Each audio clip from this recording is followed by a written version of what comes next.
प्यारे भक्तों, क्या आपको संतान प्राप्ति में कोई बाधा आ रही है? क्या आप चाहते हैं कि आपका पुत्र एक तेजस्वी और स्वस्थ संतान हो? क्या आपके संतान जन्म के बाद बार बार स्वास्थ्य समस्याएं हो रही हैं? तो आपको शनि महाराज का इस मंत्र का जाप अवश्य करना चाहिए, क्योंकि यह मंत्र बहुत ही शक्तिशाली और अचूक मंत्र है। इस मंत्र के नियमित 108 बार जाप करने मात्र से ही आपका पुत्र तेजस्वी और बुद्धिमान हो जाएगा और गर्भधारण में आ रही बाधाएं समाप्त हो जाएंगी। संतान दीर्घायु और बुद्धिमान बन जाएगा। इसलिए प्यारे भक्तों, आप शनि देव के इस महामंत्र का जाप अवश्य करें। और जब भी आप इस मंत्र का जाप करें तो इस वीडियो को अपने मोबाइल फोन पर या स्पीकर पर चलाकर छोड़ दें, ताकि आप बिना कोई समस्या के इस महामंत्र का जाप कर पाएं। यह मंत्र बहुत ही शक्तिशाली और प्रभावशाली मंत्र है। इस मंत्र के जाप से पुत्र प्राप्ति के योग भी प्रबल होते हैं और संतान का जीवन सुरक्षित और सुखद होता है। घर में खुशहाली और समृद्धि बनी रहती है। इसलिए प्यारे भक्तों, अगर आप भी चाहते हैं कि आपका पुत्र हमेशा खुश रहे, तो आप इस मंत्र का जाप अवश्य करें और नियमित 108 बार करें और पूरी श्रद्धा के साथ करें। तभी आप शनि महाराज के असीम कृपा के भागी बन पाओगे। और अगर आप शनि देव का आशीर्वाद प्राप्त करना चाहते हैं तो इस वीडियो को लाइक और चैनल को सब्सक्राइब जरूर कर दीजिए और कमेंट बॉक्स में जय शनि महाराज अवश्य लिख दीजिए। तो चलिए भक्तों, मंत्र का जाप करना प्रारंभ करते हैं। ओम ह्रीं श्रीं क्लीं शन शनैश्चराय महाक्रूराय नमः। ओम ह्रीं श्रीं क्लीं शन शनैश्चराय महाक्रूराय नमः। ओम ह्रीं श्रीं क्लीं शन शनैश्चराय महाक्रूराय नमः।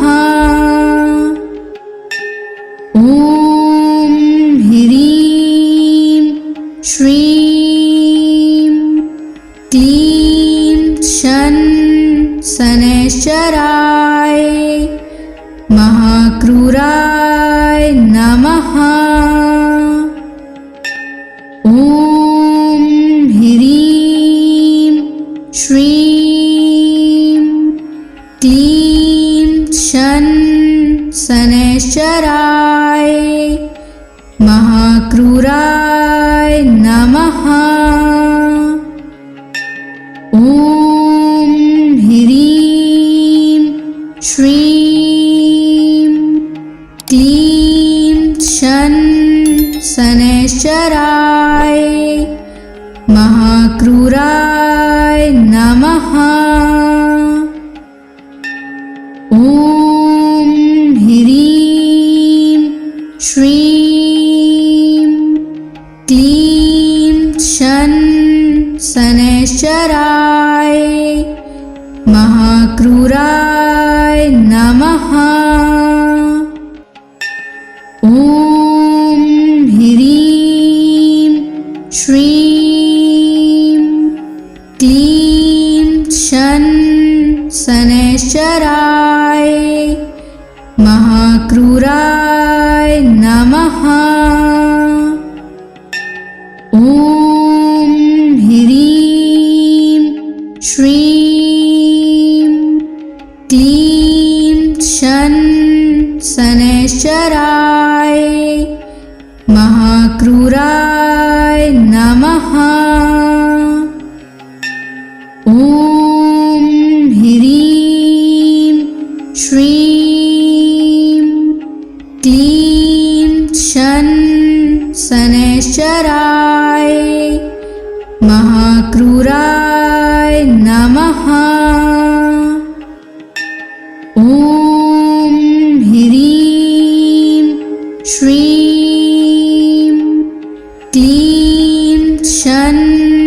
शनैश्चराय महाक्रूराय नमः।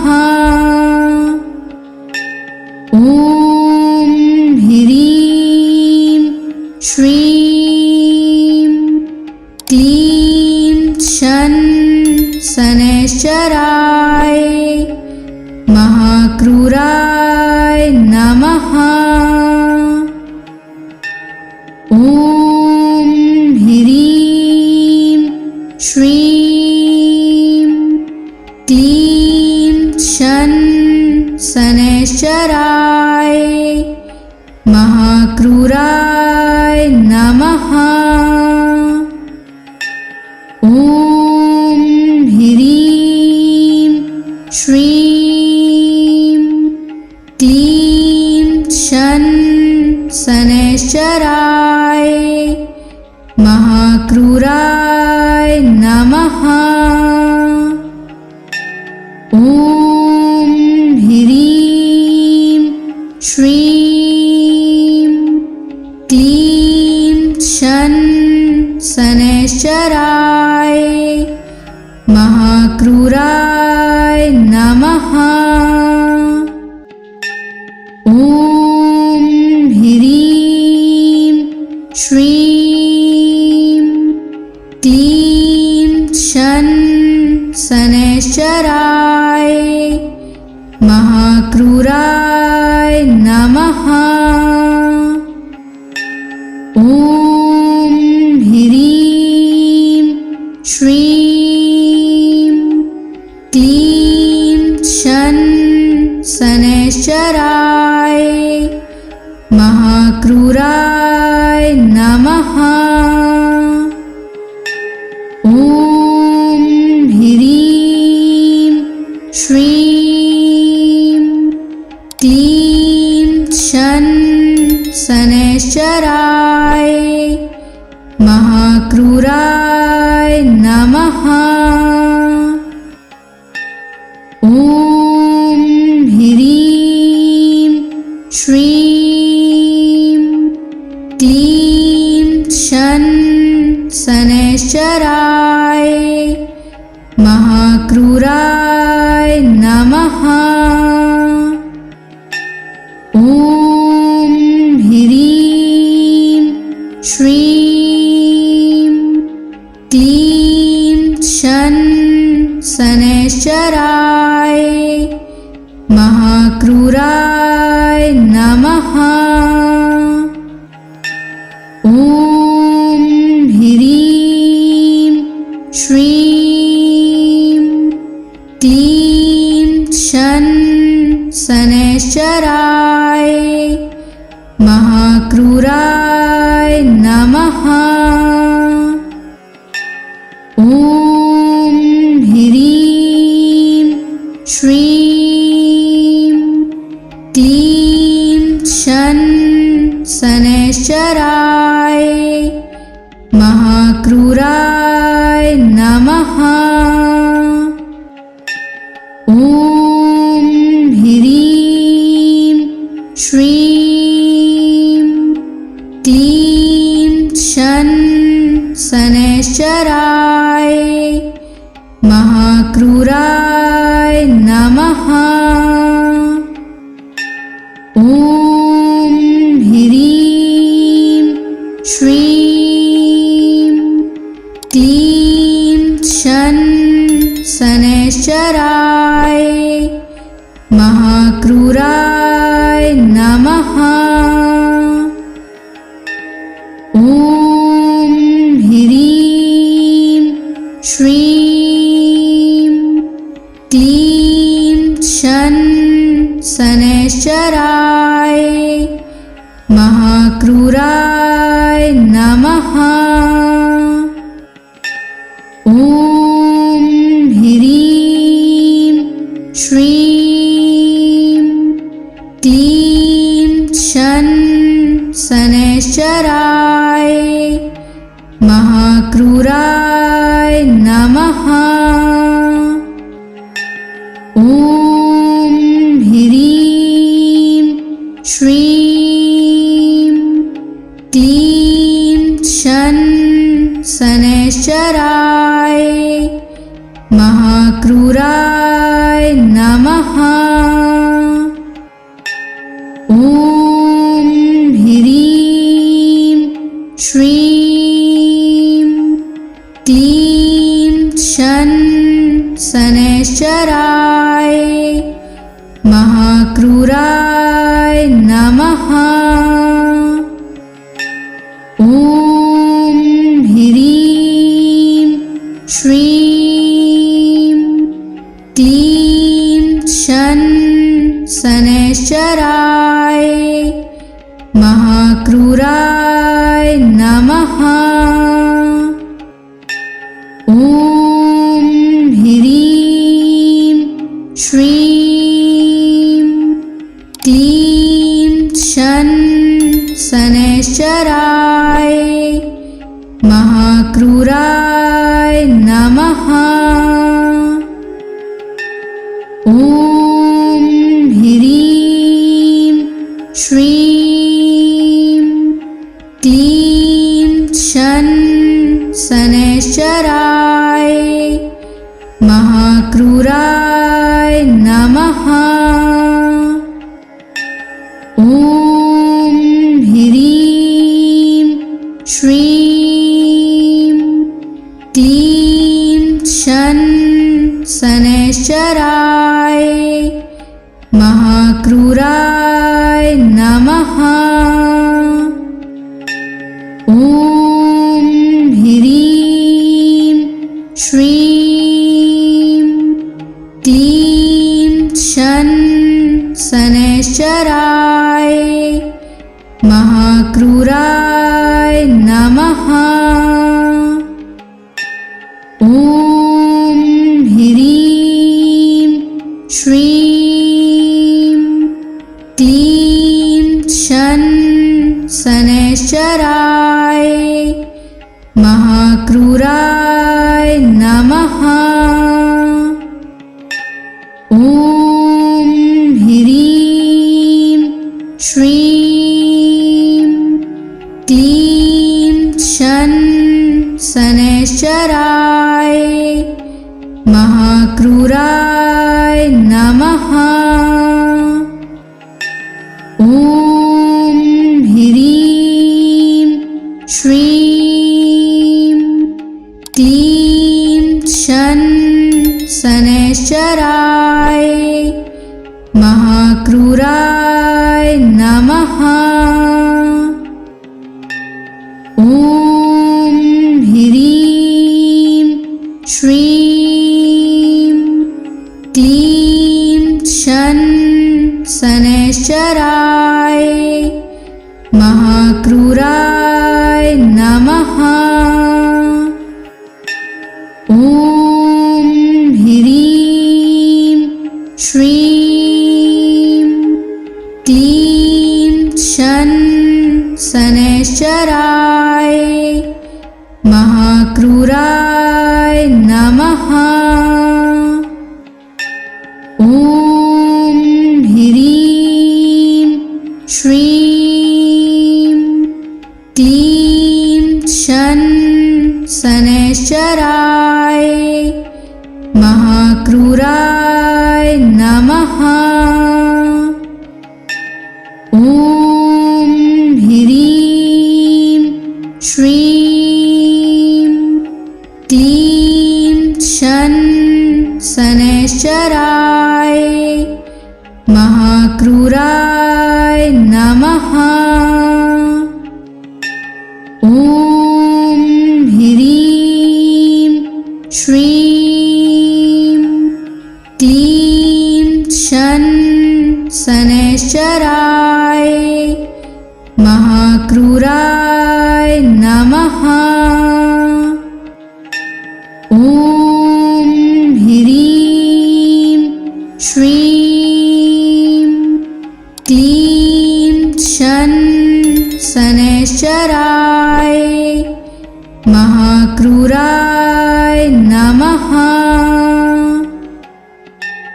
ॐ ह्रीं श्रीं क्लीं शन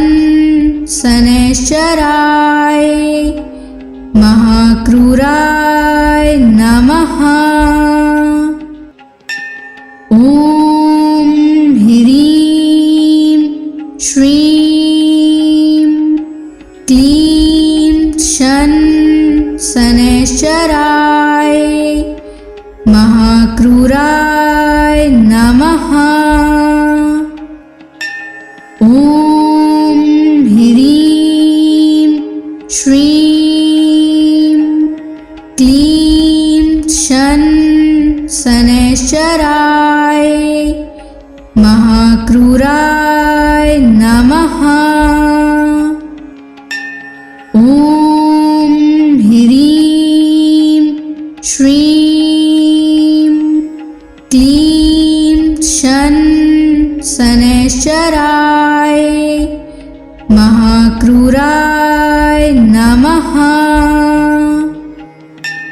ॐ ह्रीं श्रीं क्लीं शन शनैश्चराय महाक्रूराय नमः। ॐ ह्रीं श्रीं क्लीं शन शनैश्चराय महाक्रूराय नमः। ॐ ह्रीं श्रीं क्लीं शन शनैश्चराय महाक्रूराय नमः। ॐ ह्रीं श्रीं क्लीं शन शनैश्चराय महाक्रूराय नमः। ॐ ह्रीं श्रीं क्लीं शन शनैश्चराय महाक्रूराय नमः। ॐ ह्रीं श्रीं क्लीं शन शनैश्चराय महाक्रूराय नमः। ॐ ह्रीं श्रीं क्लीं शन शनैश्चराय महाक्रूराय नमः। ॐ ह्रीं श्रीं क्लीं शन शनैश्चराय महाक्रूराय नमः। ॐ ह्रीं श्रीं क्लीं शन शनैश्चराय महाक्रूराय नमः। ॐ ह्रीं श्रीं क्लीं शन शनैश्चराय महाक्रूराय नमः। ॐ ह्रीं श्रीं क्लीं शन शनैश्चराय महाक्रूराय नमः। ॐ ह्रीं श्रीं क्लीं शन शनैश्चराय महाक्रूराय नमः। ॐ ह्रीं श्रीं क्लीं शन शनैश्चराय महाक्रूराय नमः। ॐ ह्रीं श्रीं क्लीं शन शनैश्चराय महाक्रूराय नमः। ॐ ह्रीं श्रीं क्लीं शन शनैश्चराय महाक्रूराय नमः। ॐ ह्रीं श्रीं क्लीं शन शनैश्चराय महाक्रूराय नमः। ॐ ह्रीं श्रीं क्लीं शन शनैश्चराय महाक्रूराय नमः। ॐ ह्रीं श्रीं क्लीं शन शनैश्चराय महाक्रूराय नमः। ॐ ह्रीं श्रीं क्लीं शन शनैश्चराय महाक्रूराय नमः। ॐ ह्रीं श्रीं क्लीं शन शनैश्चराय महाक्रूराय नमः। ॐ ह्रीं श्रीं क्लीं शन शनैश्चराय महाक्रूराय नमः। ॐ ह्रीं श्रीं क्लीं शन शनैश्चराय महाक्रूराय नमः। ॐ ह्रीं श्रीं क्लीं शन शनैश्चराय महाक्रूराय नमः।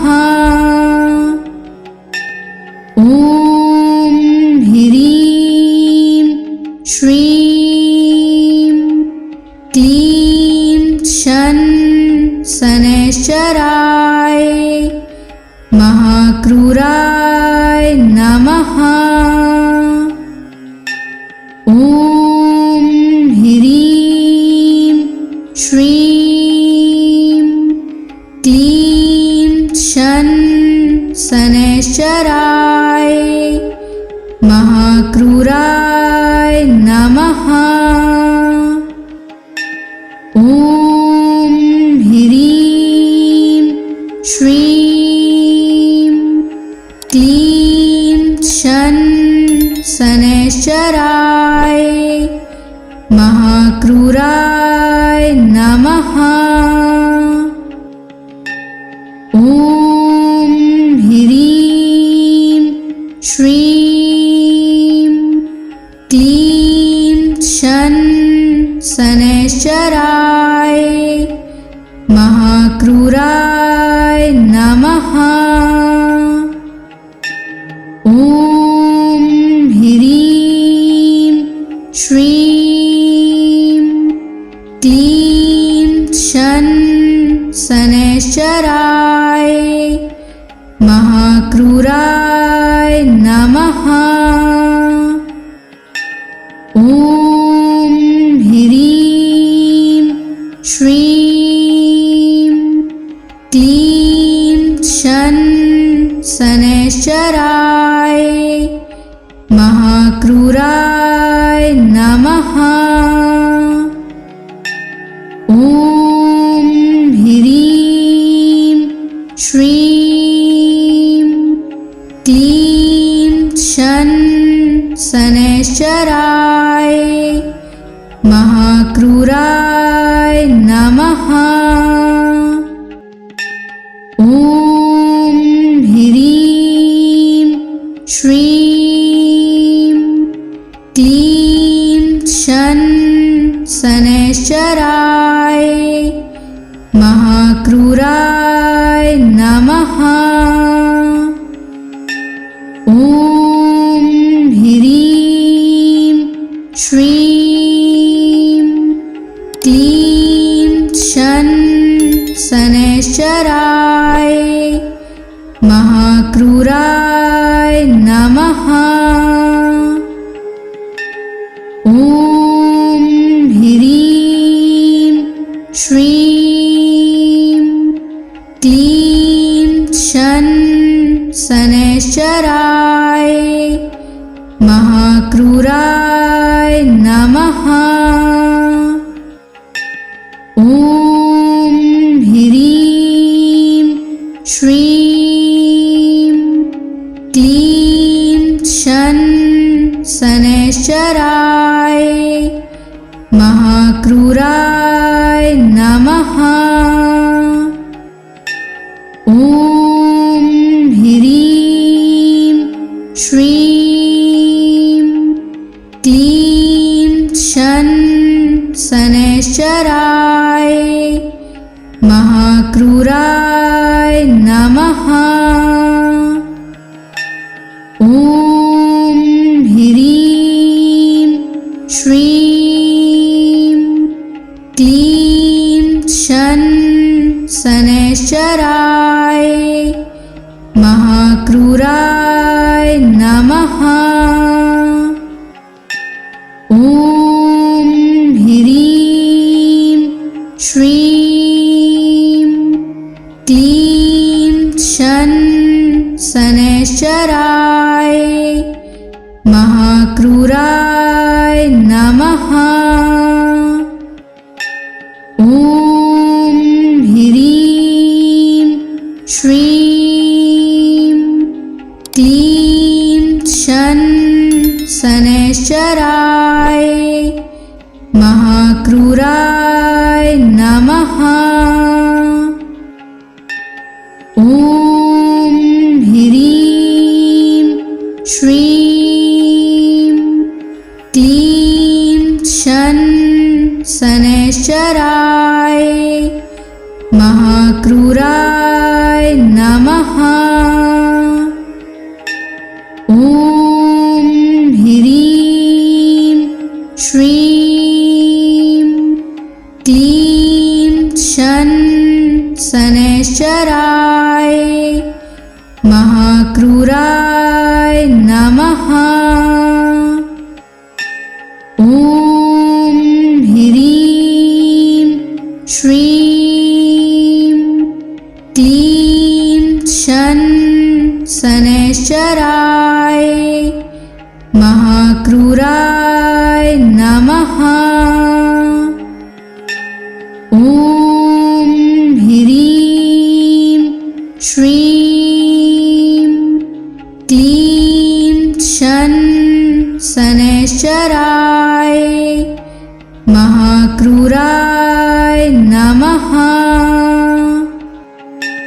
ॐ ह्रीं श्रीं क्लीं शन शनैश्चराय महाक्रूराय नमः।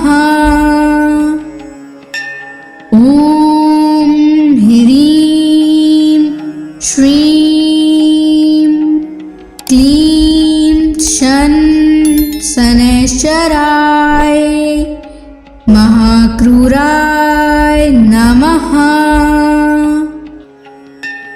ॐ ह्रीं श्रीं क्लीं शन शनैश्चराय महाक्रूराय नमः।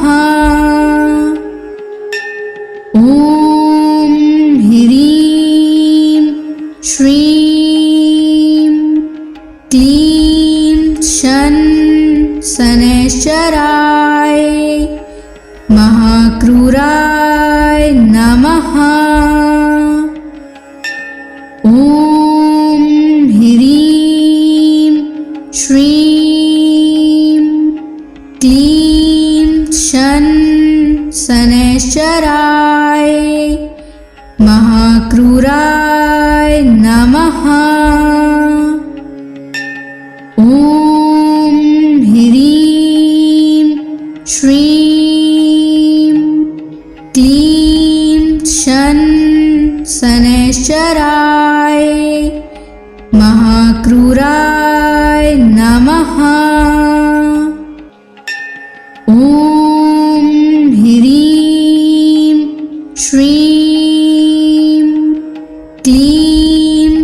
शन शनैश्चराय महाक्रूराय नमः। ॐ ह्रीं श्रीं क्लीं शन शनैश्चराय महाक्रूराय नमः। ॐ ह्रीं श्रीं क्लीं शन शनैश्चराय महाक्रूराय नमः। ॐ ह्रीं श्रीं क्लीं शन शनैश्चराय महाक्रूराय नमः। ॐ ह्रीं श्रीं क्लीं शन शनैश्चराय महाक्रूराय नमः। ॐ ह्रीं श्रीं क्लीं शन शनैश्चराय महाक्रूराय नमः। ॐ ह्रीं श्रीं क्लीं शन शनैश्चराय महाक्रूराय नमः। ॐ ह्रीं श्रीं क्लीं शन शनैश्चराय महाक्रूराय नमः। ॐ ह्रीं श्रीं क्लीं शन शनैश्चराय महाक्रूराय नमः। ॐ ह्रीं श्रीं क्लीं शन शनैश्चराय महाक्रूराय नमः। ॐ ह्रीं श्रीं क्लीं शन शनैश्चराय महाक्रूराय नमः। ॐ ह्रीं श्रीं क्लीं शन शनैश्चराय महाक्रूराय नमः। ॐ ह्रीं श्रीं क्लीं शन शनैश्चराय महाक्रूराय नमः। ॐ ह्रीं श्रीं क्लीं शन शनैश्चराय महाक्रूराय नमः। ॐ ह्रीं श्रीं क्लीं शन शनैश्चराय महाक्रूराय नमः। ॐ ह्रीं श्रीं क्लीं शन शनैश्चराय महाक्रूराय नमः। ॐ ह्रीं श्रीं क्लीं शन शनैश्चराय महाक्रूराय नमः। ॐ ह्रीं श्रीं क्लीं शन शनैश्चराय महाक्रूराय नमः। ॐ ह्रीं श्रीं क्लीं शन शनैश्चराय महाक्रूराय नमः। ॐ ह्रीं श्रीं क्लीं शन शनैश्चराय महाक्रूराय नमः। ॐ ह्रीं श्रीं क्लीं शन शनैश्चराय महाक्रूराय नमः। ॐ ह्रीं श्रीं क्लीं शन शनैश्चराय महाक्रूराय नमः। ॐ ह्रीं श्रीं क्लीं शन शनैश्चराय महाक्रूराय नमः। ॐ ह्रीं श्रीं क्लीं शन शनैश्चराय महाक्रूराय नमः। ॐ ह्रीं श्रीं क्लीं शन शनैश्चराय महाक्रूराय नमः। ॐ ह्रीं श्रीं क्लीं शन शनैश्चराय महाक्रूराय नमः। ॐ ह्रीं श्रीं क्लीं शन शनैश्चराय महाक्रूराय नमः।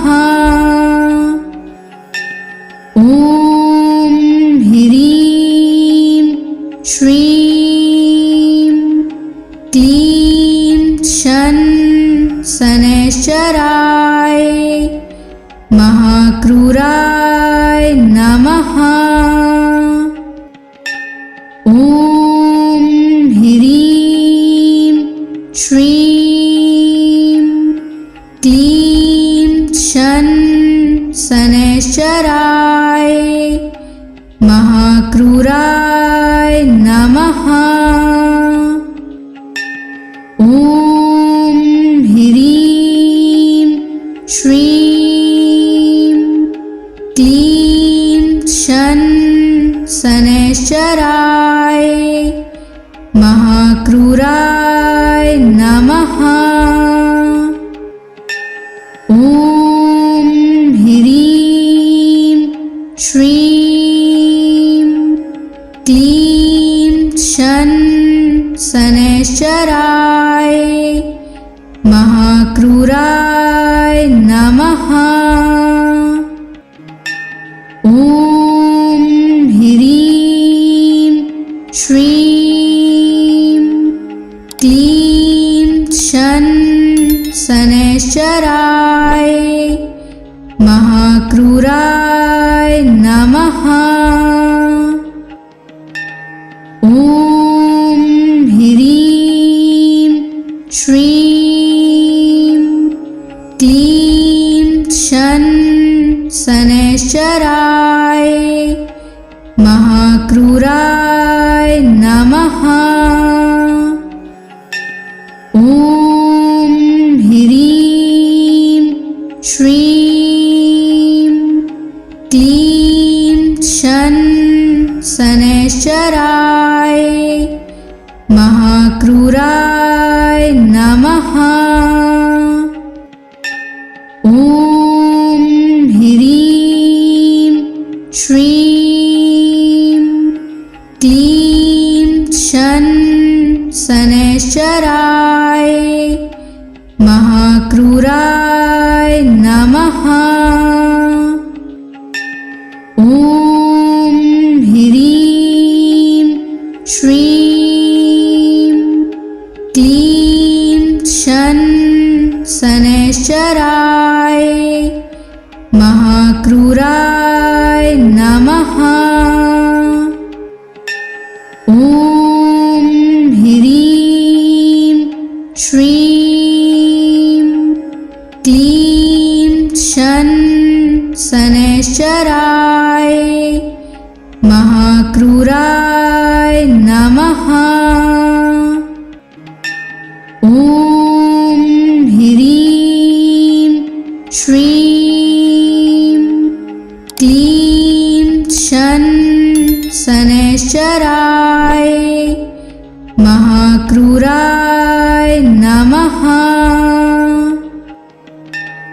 ॐ ह्रीं श्रीं क्लीं शन शनैश्चराय महाक्रूराय नमः।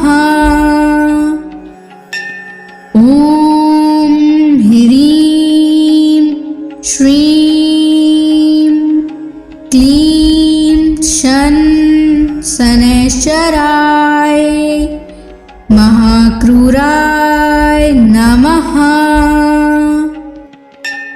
ॐ ह्रीं श्रीं क्लीं शन शनैश्चराय महाक्रूराय नमः।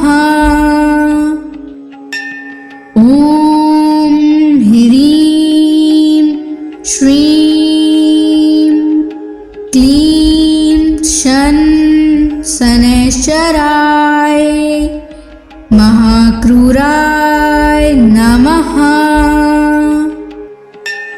ॐ ह्रीं श्रीं क्लीं शन शनैश्चराय महाक्रूराय नमः। ॐ ह्रीं श्रीं क्लीं शन शनैश्चराय महाक्रूराय नमः। ॐ ह्रीं श्रीं क्लीं शन शनैश्चराय महाक्रूराय नमः। ॐ ह्रीं श्रीं क्लीं शन शनैश्चराय महाक्रूराय नमः। ॐ ह्रीं श्रीं क्लीं शन शनैश्चराय महाक्रूराय नमः। ॐ ह्रीं श्रीं क्लीं शन शनैश्चराय महाक्रूराय नमः। ॐ ह्रीं श्रीं क्लीं शन शनैश्चराय महाक्रूराय नमः। ॐ ह्रीं श्रीं क्लीं शनैश्चराय महाक्रूराय नमः। ॐ ह्रीं श्रीं क्लीं शनैश्चराय महाक्रूराय नमः। ॐ ह्रीं श्रीं क्लीं शनैश्चराय महाक्रूराय नमः। ॐ ह्रीं श्रीं क्लीं शनैश्चराय महाक्रूराय नमः। ॐ ह्रीं श्रीं क्लीं शनैश्चराय महाक्रूराय नमः। ॐ ह्रीं श्रीं क्लीं शनैश्चराय महाक्रूराय नमः। ॐ ह्रीं श्रीं क्लीं शनैश्चराय महाक्रूराय नमः। ॐ ह्रीं श्रीं क्लीं शनैश्चराय महाक्रूराय नमः। ॐ ह्रीं श्रीं क्लीं शनैश्चराय महाक्रूराय नमः। ॐ ह्रीं श्रीं क्लीं शनैश्चराय महाक्रूराय नमः। ॐ ह्रीं श्रीं क्लीं शनैश्चराय महाक्रूराय नमः। ॐ ह्रीं श्रीं क्लीं शनैश्चराय महाक्रूराय नमः।